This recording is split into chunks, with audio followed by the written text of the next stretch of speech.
So what happens to me when I used to do the vision quest was that the minute I felt the vision quest start, the sort of visitations would begin in really powerful ways. It's always been really hard for me to explain that because it isn't like I'm walking around with this in my head all the time. But one of the phrases that kept coming to me over and over and over again was this, was the Tudadana and Tuathadana, and this idea that there was the original nature of the original species that was the meta point or the meta self of both the cosmos and the planet, and that it operated both in evolutionary ways, which the planet does, but also operated in cosmic ways that were eternal.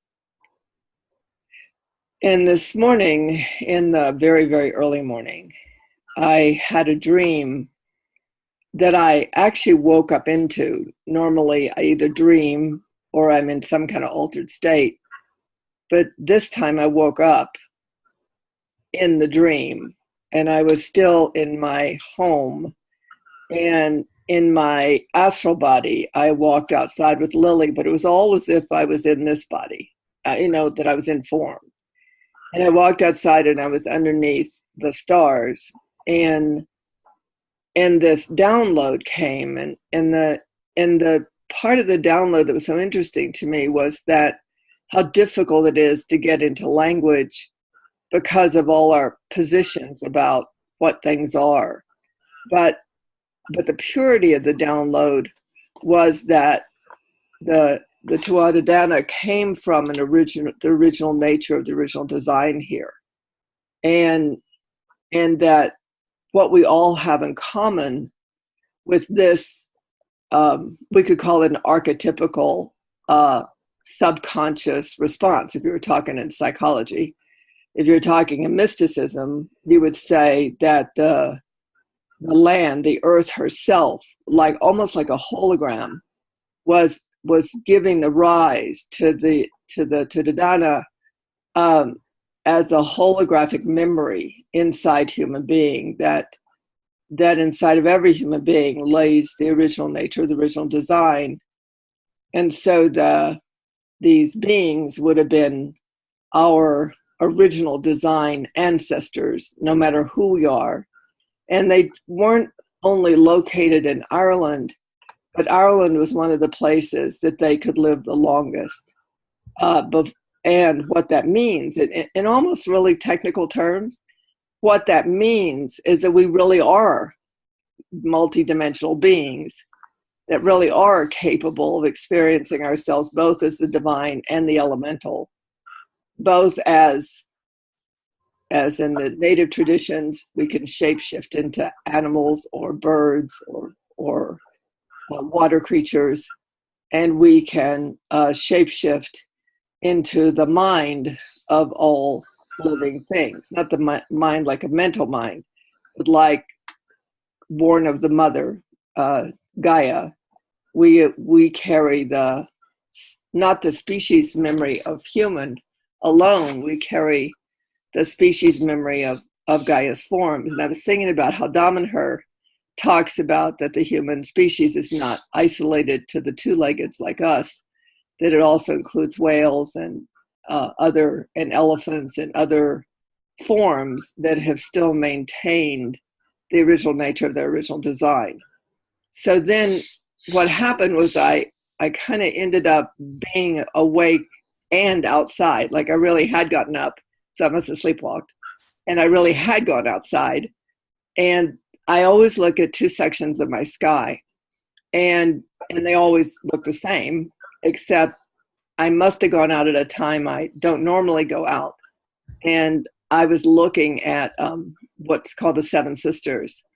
And I knew that something was trying to inform me.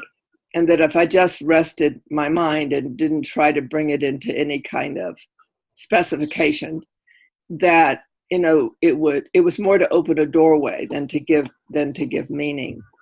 And then I came back in, and it's interesting because I got to bed at like 1, and I think I woke up about 3.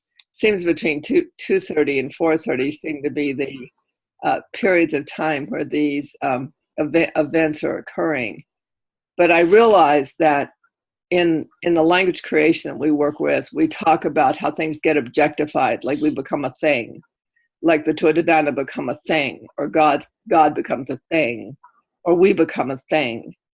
And I realized in my attempt to talk about that a human being is the unifying point of all creation on this planet and a part of the cosmos, that my language, that my struggle was that it still looked like we were a thing rather than we were a culture of life, a culture of existence, and that we weren't dealing with the isolation of humanity like we would think, like this speech, this look is isolated. It's more that there's something in the species memory that's returning to its unity with all other forms, because it carries the imprint of all other forms. This form carries the imprint of all other forms. It's why we love animals and birds, and we feel a kinship, we feel related.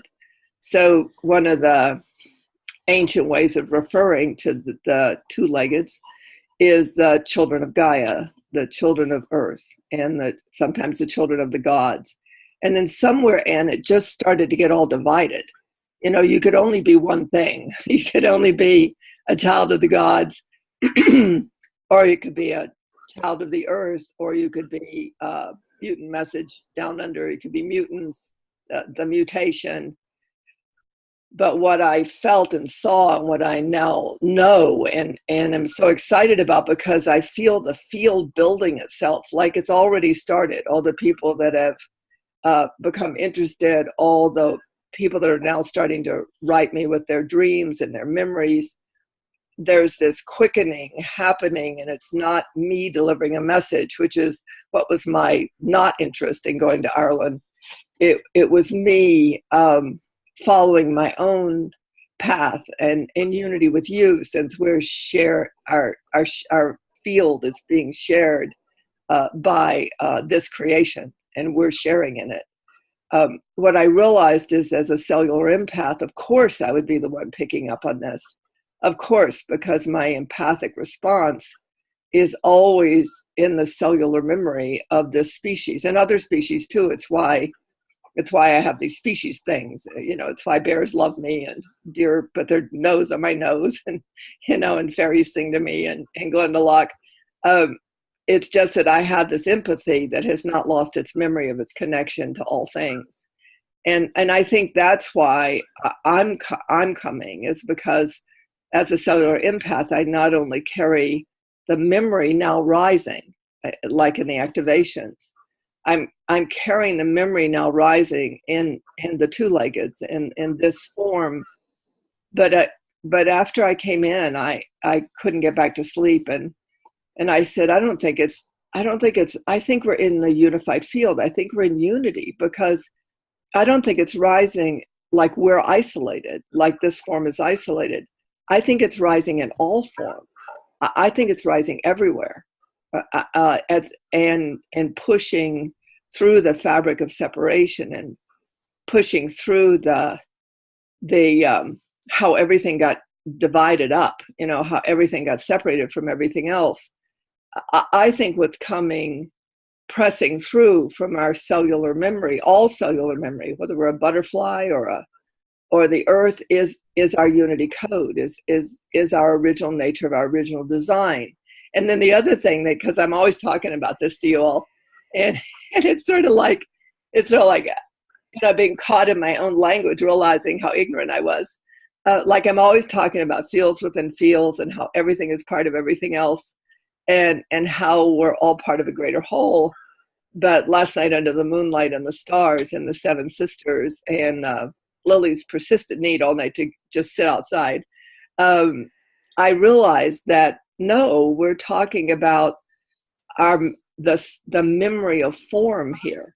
the memory of the original design, the original nature, the original design of how her forms, Gaia's forms, in her marriage to the cosmos, how that all the forms are the children, all the forms are meant to come back.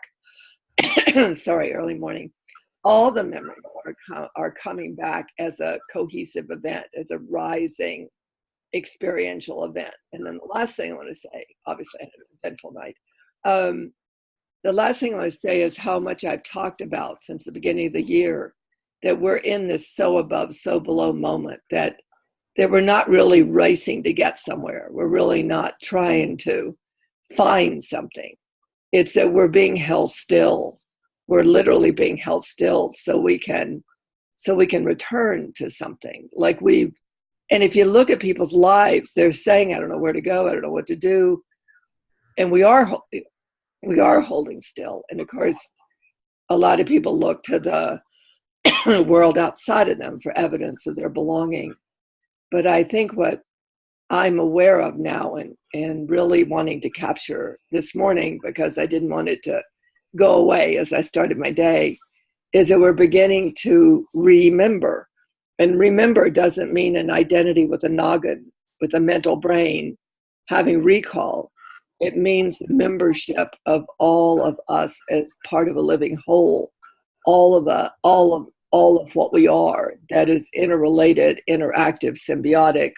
All of what we are, feels within feels within feels. I'm within a bear is within me.